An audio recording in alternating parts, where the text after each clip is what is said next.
بسم اللہ الرحمن الرحیم۔ اللہ نور السماوات والارض، اللہ آسمانوں کا اور نہیں زمین کا، زمینوں کا نہیں، اللہ آسمانوں کا اور زمین کا نور ہے۔ یہ نہیں فرمایا کہ اللہ نور السماوات والارض، فرمایا اللہ نور السماوات والارض۔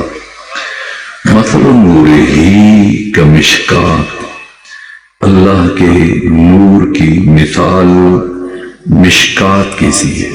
مشکات تاقچہ، چراغدان، جیسے آپ کی مسجد میں ایک محراب بنا ہوتا ہے، اسی طرح سے محراب نما ایک چھوٹا سا آلہ، مجھے نہیں معلوم اب بھی تلگن میں یہ آلے بنائے جاتے ہیں دیواروں میں یا نہیں بنائے جاتے، ایک ماضی قریب میں بہرحال یہ رواج تھا کہ دیوار کے درمیان ایک محراب نما آلہ رکھا جاتا تھا جہاں چراغ رکھا جاتا تھا۔ تو جس جگہ چراغ رکھا جائے، تاقچہ، چراغدان، عربی میں اسے مشکات کہتے ہیں۔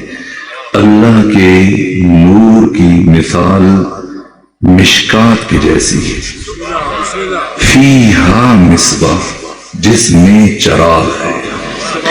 یہ نہیں فرمایا کہ مثل نورہ کمصباح، اللہ کے نور کی مثال چراغ کی جیسی ہے، نہ، اللہ کے نور کی مثال چراغدان کسی ہے، تاقچے کسی ہے جس میں چراغ رکھا جاتا ہے۔ اور یہ چراغ مصباح، المصباح فی زجاجہ، یہ چراغ خود کہاں ہے؟ زجاجہ میں۔ زجاجہ آبگینہ، حباب، وہ نازک باریک اور لطیف شیشہ جسے چراغ کے اوپر رکھا جاتا ہے تاکہ اس کی چراغ کی روشنی دیر تک جلتی رہے اور اس کی روشنی دور تک پہنچتی رہے، اور یہ چراغ ہواؤں سے، آندھیوں سے، حوادث سے محفوظ اور مامون رہے۔ یہ زجاجہ، اور خود یہ زجاجہ بھی روشن ہے۔ الزجاجۃ کأنہا کوکب دری، یہ قرآن ہے۔ کوکب ستارہ، دری موتیوں سے بنا ہوا، تو خود زجاجہ، وہ آبینہ، وہ شیشہ جسے چراغ کے گرد رکھا گیا ہے، چراغ کے اوپر رکھا گیا ہے، یہ خود ضیابار ہے، رویدہ ہے، جگمگا ہے، روشن ہے۔ اس کی روشنی کہاں سے؟ یوقد من شجرۃ مبارکۃ زیتونہ۔ دس ادب جوڑ کے عرض کر رہا ہوں کہ اس ڈیجیٹل بٹیرے کو اپنی جیب میں منتقل کر دیں، بے ادبی معاف کر دیجیے۔ یؤخذ من شجرۃ مبارکۃ زیتونہ، یہ تلگن کی سرزمین میں میں نے پہلی مرتبہ دیکھا کہ کسی نے مجلس کے بیچ میں موبائل سے نکالا، یہ نیا میرے لیے آج مشاہدہ ہوا۔ یؤخذ من شجرۃ مبارکۃ زیتونہ، اس زجاجہ کو روشن کیا گیا کس سے؟ شجرہ مبارکہ زیتونہ سے۔ یہ شجرہ مبارکہ زیتونہ کہاں پایا جاتا ہے؟ تلگن میں، چکوال میں، یا اس سے تھوڑا اور آگے لاہور، کراچی، یا دنیا کے کسی دوسرے شہر میں کرنا، اسے اس دنیا میں تلاش نہ کرنا، اس لیے کہ لا شرقیت ولا غربیہ، نہ یہ شرقی ہے اور نہ یہ غربی ہے۔ شجرہ مبارکہ زیتونہ سے متعلق ایک جملہ عرض کر دوں، جو کہ سید بزرگوار سید ارباب موسوی تشریف فرمائے اور آپ کی خدمت کے لیے حاضر ہوئے، اور طویل ہیں، حکیم ہیں، عالم ہیں، اور آپ کو تعارف کروائیں گے۔ خود اجزاء اور مختلف چیزوں خواص تو نہیں، ایک جملہ عرض کروں شجرہ زیتونہ سے متعلق، پیغمبر اسلام کی حدیث ہے جسے حبر الامہ عبداللہ ابن عباس نے بیان کیا کہ آقا ختمی مرتبت فرماتے ہیں کہ یہ شجرہ زیتونہ، اس کی خصوصیت یہ کہ اللہ نے اس درخت کے پھل میں انسانوں کے لیے شفا رکھی ہے، اور اسے بطور دوا استعمال کیا جا سکتا ہے۔ اور اگر خود یہ درخت، اس کے پھل میں، یہاں تک کہ پیغمبر فرماتے کہ اللہ نے اس درخت کے پتوں میں بھی شفا رکھی ہے، اور اس کے پتوں کو بھی دوا کے طور پر استعمال کیا جا سکتا ہے۔ اور یہاں تک کہ پروردگار نے اس درخت کی لکڑی میں بھی شفا رکھی ہے، اور اس کی لکڑی کو بھی بطور دوا استعمال کیا جا سکتا ہے۔ اور پھر آقا نے فرمایا اگر اس درخت کو جلا دیا جائے، اس کی لکڑی کو جلایا جائے، اور اس لکڑی کی راکھ میں بھی خدا نے انسانوں کے لیے شفا رکھی ہے، اور اسے دوا کے طور پر استعمال کیا جا سکتا ہے۔ یہ شجر مبارکہ زیتونہ کیا ہے اور کس سے تشریح دی جا رہی ہے؟ خود شجر مبارکہ زیتونہ، اس کی خصوصیات علماء بہتر جانتے ہیں جو خود طب و حکمت سے وابستہ ہیں، تو جملہ میں ان کی موجودگی میں عرض کروں۔ اس درخت سے متعلق جو میں نے پڑھا ہے، ماہرین نباتیات وہ کہتے ہیں کہ اس درخت کی عمر 900 سال ہے، یعنی یہ 900 سال تک پھل دیتا ہے۔ مجھے نہیں معلوم اس 900 سال کی حکمت کیا ہے، لیکن اتنا جانتا ہوں کہ علم العادات میں صفر کی حیثیت نہیں ہے، اور صفر ہٹائیں تو پیچھے 9 بچ جاتا ہے، اور 9 عدد ہے سیدہ فاطمہ زہرا سلام اللہ علیہا کا۔ اور اگر پھر بھی کسی کے لیے روشن نہ ہو تو اس طرح کی خصوصیات میں آپ یہ ڈیجل بٹیرا خود سرچ کیجئے، جناب گوگل سے پوچھئے یا لگا کے دیکھیے کہ جتنی زرخیز زمین ہو، جتنی چاہے کھاد ڈال دیں، پانی لگائیں، لیکن یہ درخت ہرگز کاشت نہیں ہو سکتا اگر کسی سرزمین میں معمولی سی کثافت پائی جائے۔ شجرہ زیتونہ صرف پاک اور طاہر اور طیب جگہ پر کاشت کیا جا سکتا ہے۔ تو یہ زجاجہ حویدہ ہے، روشن ہے، ضیابار ہے۔ اس کی روشنی کہاں سے ہے؟ من شجرۃ مبارکۃ زیتونہ۔ یہ شجرہ مبارکہ زیتونہ خود کہاں پایا جاتا ہے؟ لا شرقیۃ ولا غربیہ۔ اور پھر اس کے بعد پروردگار نے افعال مقاربہ کا استعمال کیا، مستقبل قریب کو بیان کیا۔ یکاد زیتھا یضیء ولو لم تمسسہ نار۔ قریب ہے کہ شجرہ مبارکہ زیتونہ کا جوہر، اس کا اسارہ، اس کا سلالہ، اس کا رس، اس کا نچوڑ، اس کا روغن قریب ہے کہ شعلہ ہو جائے، جل اٹھے، لیکن اسے جلنے کے لیے کسی آگ کی ضرورت نہیں ہے۔ وَلَوْ لَمْ تَمْسَسْهُ نَارٌ، چاہے آگ کو اس سے قریب بھی نہ کیا جائے۔ اور پھر یہ نور یہاں تک منحصر نہیں ہے، اس کے بعد بھی یہ سلسلہ جاری ہے۔ نور علی نور، نور بالائے نور، ایک کے بعد دوسرا نور۔ یہدی اللہ، پروردگار ہدایت کرتا ہے، لمن یشاء، جسے چاہتا ہے۔ واللہ بکل شیء علیم۔ اور پھر اللہ جو مثالیں دے رہا ہے، کیوں مثالیں دے رہا ہے؟ اس لیے کہ اللہ ہر شے کو جاننے والا ہے، وہ جانتا ہے کہ میرا بندہ ان عالی ترین حقائق کو مثالوں کے بغیر سمجھنے کی صلاحیت نہیں رکھتا۔ ابتدائی مجلس ہے تو میں رک کر تھوڑا نور سے متعلق عرض کروں کہ خود نور کسے کہتے ہیں۔ عام طور پہ آپ چلے جائیے ہماری نجی زندگی میں، روزمرہ بھی، اور خود سوشل میڈیا پہ بھی دیکھیں تو مناظرے ہوتے ہیں، مباحثے ہوتے ہیں نور پر اور بشر پر۔ کوئی ختمی مرتبہ کو نور ہونا ثابت کرتا ہے، کوئی ڈٹا ہوا نہیں وہ بشر ہیں، کوئی کہتا ہے اہل بیت نور ہیں، کوئی کہتا نہیں یہ بھی بشر ہیں۔ وہ جو نفی کر رہا ہے اس سے پوچھیں کہ نور سے مراد کیا ہے، وہ جو ثابت کرنے کی کوشش کر رہا ہے کہ یہ نور ہے تو اس سے پوچھیں کہ بتاؤ یہ نور ہوتا کیا ہے۔ خود یہ سمجھنا یہ اساسی مرحلہ ہے، یہ بنیاد ہے کہ خود نور کسے کہتے ہیں۔ عام طور پہ جو نفی کر رہا ہے اسے بھی نہیں معلوم ہو، تو ثابت کر رہا ہے اسے بھی نہیں پتا۔ فلسفے میں اور حکمت میں جو نور کی تعریف کی گئی ہے، ظاہر لنفسہ و مظہر لغیرہ، اور حکمت متعالیہ کے بانی مرحوم ملا صدرہ، انہوں نے اپنی معرکۃ الآراء کتاب اسفار میں جو نور کی تعریف کی ہے کہ نور کسے کہتے ہیں۔ نور وہ حقیقت کہ ہر ذی روح، ہر وجود اور ہر انسان جس کا محتاج ہو، اور وہ خود سب سے بے نیاز ہو۔ شاید مفہوم سمجھنا مشکل ہو تو میں مصداق عرض کروں تو ہر ذہن میں بات نقش ہو جائے۔ خلیل بن احمد فراہیدی وہ شخصیت ہیں کہ جنہوں نے عربی زبان میں سب سے پہلی جامع ترین کامل ترین ڈکشنری لکھی ہے. اب جتنی بھی لغات عربی زبان میں منجد ہے، قاموس ہے، بحر المحیط ہے، مجمع البحرین ہے، فقہ اللغہ ہے، لسان عرب ہے، اور جتنی بھی 20 کتابیں لغات اور ڈکشنریاں، یہ ساری بعد میں لکھی گئی. پہلی عربی ڈکشنری اور پہلی جامع عربی لغت جس کا نام ہے کتاب العین، کس نے لکھی ہے؟ خلیل بن احمد فراہیدی. سیبویہ جیسے امام النحو کی بھی استاد ہے. ان کی ولادت 718 ہجری میں ہوئی اور ان کی وفات 786 ہجری میں ہوئی. تو تقریباً 68 سال عمر گزاری ہے اور اپنی جوانی میں یہ عظیم الشان کتاب لکھی ہے. یہ خلیل بن احمد فراہیدی اپنی زندگی میں ایک جملہ بکثرت ادا کیا کرتے تھے. اٹھتے بیٹھتے جملہ کہا کرتے تھے، علی امام الکل فی الکل. یہ جملہ کہتے تھے اور لوگ ان پر اعتراض کرتے تھے. پہلے اس جملے کا مفہوم سمجھ لیں کہ وہ کیا کہتے تھے، اس کا وزن سمجھیں اور پھر نور کا معنی آیا ہو جائے. یہاں اس محفل میں برادران اہل تسنن بھی تشریف فرما ہے، وہ ہمارے سر کا تاج ہے، خدا انہیں سلامت رکھے.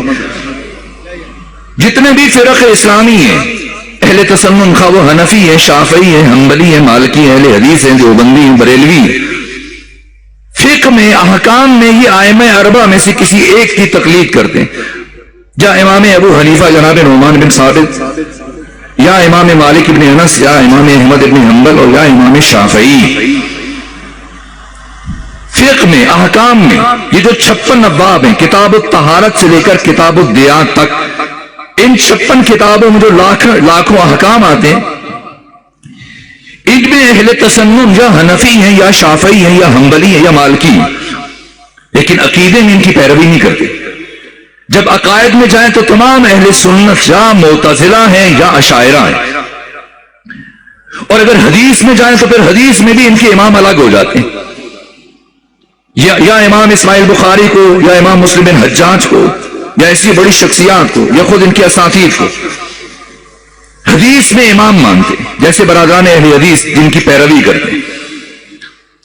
ہر شعبے میں وہ الگ الگ امام مانتے ہیں. اب سمجھے کہ خلیل بن احمد فراہیدی کیا کہہ رہے ہیں تاکہ نور کا مفہوم عیاں ہو جائے. خلیل بن احمد فراہیدی جن کا تعلق بہرحال میرے مکتب سے نہیں ہے، اس کے باوجود ایک جملہ جو بکثرت اپنی زندگی میں اپنی زبان سے جاری کرتے تھے، یہ علی امام الکل فی الکل. علی امام الکل فی الکل کیا مطلب؟ علی ہر ایک کا امام ہے اور علی ہر چیز میں امام ہے. ہر شعبہ حیات میں، ہر انسانی زندگی کے ہر جہت میں، ہر پہلو میں، ہر شعبے میں علی امام ہے. اور ہر ایک کا مطلب عرض کروں، کوئی بھی علی کی امامت کے دائرے سے باہر نہیں ہے، خواہ وہ انسان ہے، خواہ وہ جن ہے، خواہ وہ نبی ہے، خواہ وہ فرشتہ ہے. خلیل بن احمد فراہیدی نے اپنی کتاب العین کے صفحہ نمبر 28 پر یہ جملے لکھے. کہ لوگ مجھ سے پوچھتے ہیں، اے خلیل، مد دلیل علی ان علی امام الکل فی الکل، خلیل بصری کیا دلیل ہے، کیوں علی ابن ابی طالب کو امام الکل فی الکل مانتے ہو؟ نور کا معنی روشن ہو جائے. کیا جواب دیا؟ لِأَنَّ اس لیے کہ افتقار الکل الیہ فی الکل وَإِسْتِغْنَاؤُهُ عَنِ الْكُلِّ فِي الْكُلِّ، کہ جب میں نے علی کی زندگی کو پڑھا تو میں نے ساری کائنات کو علی ابن ابی طالب کا محتاج دیکھا ہے.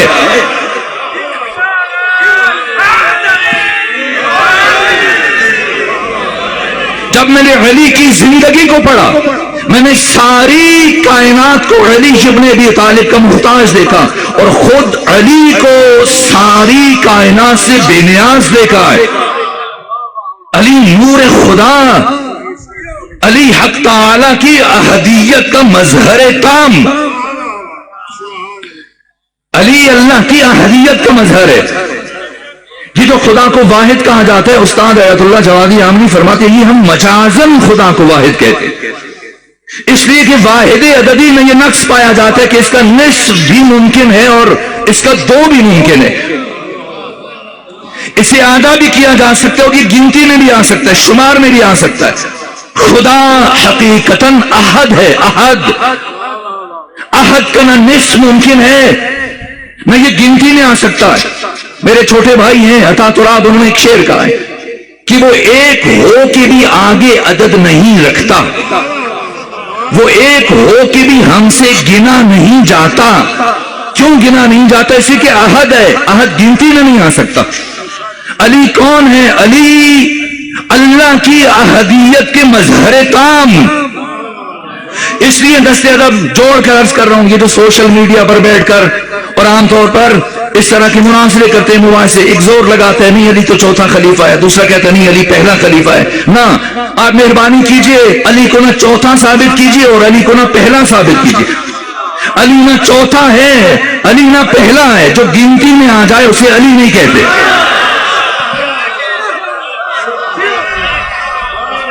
علی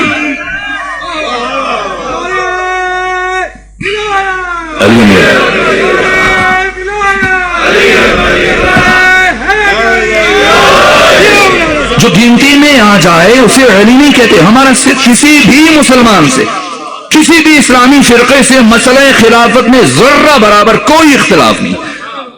مناظرہ بات کی بات ہے، مباحثہ بات کی بات ہے.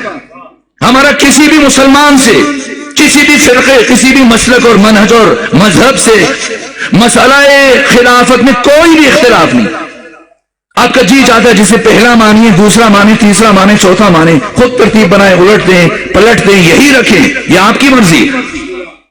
آپ مہربانی فرما کے نہ علی کو چوتھا مانیے نہ علی کو پہلا مانیے، اس لیے کہ سرے سے میدان الگ ہے. کیوں اختلاف نہیں؟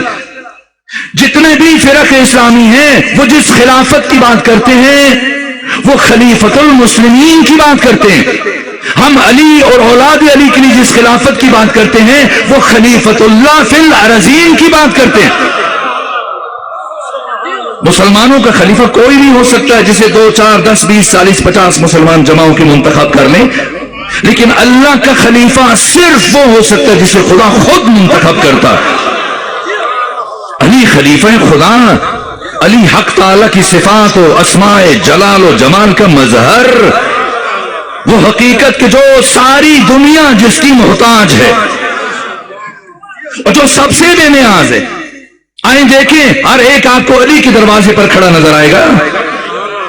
علی کو کبھی کسی نے سوال کرتے ہوئے نہیں دیکھا. کس کی بات کروں؟ یہاں تک کہ میں بر صغیر پاک و ہند کی مایانات شخصیت ہیں، جناب شبلی نعمانی واقعی بہت بڑے دانشور ہیں اس سرزمین سے. 1857 میں ان کی ولادت ہوئی اور 1914 میں 57 برس کی عمر میں ان کی وفات ہوئی. بہت کتابیں لکھی ہیں اور ان میں سے ایک سیرت النبی ہے، اور جب دوسری جلد مکمل کی تو ان کی وفات ہوگی. پھر ان کے شاگرد سید سلمان ندوی نے اس کو مکمل کیا. مامون المامون آپ کی کتاب ہے، اور مشہور کتابوں میں ایک الفاروق ہے. اور مولانا شبلی نعمانی کہتے ہیں جب میں یہ کتاب تحریر کر رہا تھا سیرت عمر ابن خطاب پر، جب میں نے قلم اٹھایا اور تحقیق کے دوران میں نے علامہ جلال الدین سیوطی کے آثار کو مشاہدہ کیا. کون؟ علامہ جلال الدین سیوطی، صاحب تفسیر در المنصور، جن کی وفات 911 ہجری میں ہوئی. امام المفسرین، حدیث میں جو ان کا کام ہوا، تاریخ میں جو ان کا کام ہوا، یہ جلال الدین سیوطی. تو مولانا شبلی نعمانی کہتے ہیں کہ جب میں خلیفہ ثانی کی زندگی سے متعلق لکھ رہا تھا، جمع کر رہا تھا، تو اس اثناء میں علامہ جلال الدین سیوطی کے آثار کو میں نے مطالعہ کیا. تو انہوں نے یہ لکھا کہ خلیفہ ثانی نے اپنی زندگی میں 70 مرتبہ کہا لولا علی لا ہلاک عمر، اگر علی نہ ہوتے تو عمر ہلاک ہو جاتا. کہا لیکن مجھے تعجب ہوا، یہ شبلی نعمانی کہہ رہے جن کی وفات 1914 میں ہوئی، مجھے تعجب ہوا کہ اتنے بڑے محقق، اتنے بڑے محدث، اتنے بڑے مفسر اور اتنے بڑے مورخ کو غلطی کیسے لگی. کیونکہ جب میں نے ان موارد کو جمع کیا اور ان مقامات کو شمار کیا اور گنا ان واقعات کو اکٹھا کیا کہ کب کب خلیفہ ثانی نے اپنی زندگی میں کہا لولا علی لہلک عمر، کا ان کی تعداد 70 نہیں تھی بلکہ 114 تھی، 114 کا، یہاں تک کہ حج کے دوران خلیفہ ثانی نے جب طواف مکمل کیا اور مقام ابراہیمی کے قریب اپنے ساتھیوں کے ہمراہ بیٹھے گفتگو کر رہے ہیں کہ ایسے میں ایک شخص روتا ہوا آیا کہ اس کے ایک رخسارے سے خون کے قطرے زمین پر گر رہے تھے اور اس کا چہرہ موڑا ہوا تھا، کندھے کی طرف موڑا ہوا تھا. تو جیسے ہی میں نے اسے دیکھا میں نے پوچھا کیا ہوا ہے، کیوں تمہارے چہرے سے خون گر رہا ہے، کیوں چہرہ موڑا ہوا ہے؟ تو اس نے شکایت کی خلیفہ سے کہ ضربنی ابو الحسن، مجھے علی ابن ابی طالب نے مارا ہے. یہ شبلی نعمانی کہتے ہیں کہ جیسے ہی خلیفہ نے سنا کہ علی نے مارا ہے، غصے سے کہا بلاؤ علی کو، بلاؤ علی کو. اور جیسے ہی علی ابن ابی طالب علیہ آلاف طیبہ و ثنا کو لایا گیا تو خلیفہ نے پوچھا علی آپ نے کیوں مارا، کیوں مارا ہے اس حاجی کو جو حج میں کعبہ میں مسجد الحرام میں حج کے لیے آیا، آپ نے اس پہ ہاتھ اٹھا دیا؟ کہ خلیفہ سنو، یہ شخص میرے سامنے آگے آگے طواف کر رہا تھا اور دوران طواف میں نے دیکھا کہ مسلمانوں کی ناموس کی طرف نگاہ بد ڈال رہا ہے، تو میں نے اسے تذکر دیا، نصیحت کی، امر بالمعروف کیا، سمجھایا اتنی جسارت نہ کرو، اللہ کے گھر میں جو اللہ کی حدود کو پائمال نہ کرو. لیکن اس نے میری نصیحت کو نظر انداز کیا. میں نے دیکھا یہ دوبارہ وہی حرکت کر رہا ہے، میں نے اسے دوبارہ تذکر دیا، سمجھایا کہ اتنے گستاخ نہ بنو، اللہ کے گھر میں اتنی بڑی گستاخی کا ارتکاب نہ کرو. لیکن یہ باز نہ آیا. اور جب میں نے دیکھا یہ تیسری مرتبہ بھی مسلمانوں کے حرم اور ناموس کی طرف بری نگاہ ڈال رہا ہے، پھر میری غیرت نے گوارا نہ کیا، میں نے ہاتھ اٹھایا اور اس کے چہرے پر تھپڑ مار دیا. جیسے ہی خلیفہ نے امیر المومنین کی یہ جملے سنے، پہلے تو غصے میں علی سے کیا کہا، لیکن جیسے ہی مولا متقیان کی جملے سنے ایک مرتبہ مڑ کر اس شخص سے خطاب کیا کہ سنو، رآک عین اللہ ولطمک ید اللہ، اللہ کی آنکھ نے تجھے دیکھا، اللہ کے ہاتھ نے تجھے مار دیا. عمر ابن خطاب کیا کر سکتا؟ جی علی یہ مطلب ہے نور سب اس کے محتاج ہیں، وہ سب سے بے نیاز. اللہ ہو نور السماوات والارض، اللہ زمین کا اور آسمانوں کا نور ہے. آسمانوں کا، زمین سے مراد یہ عالم ملک.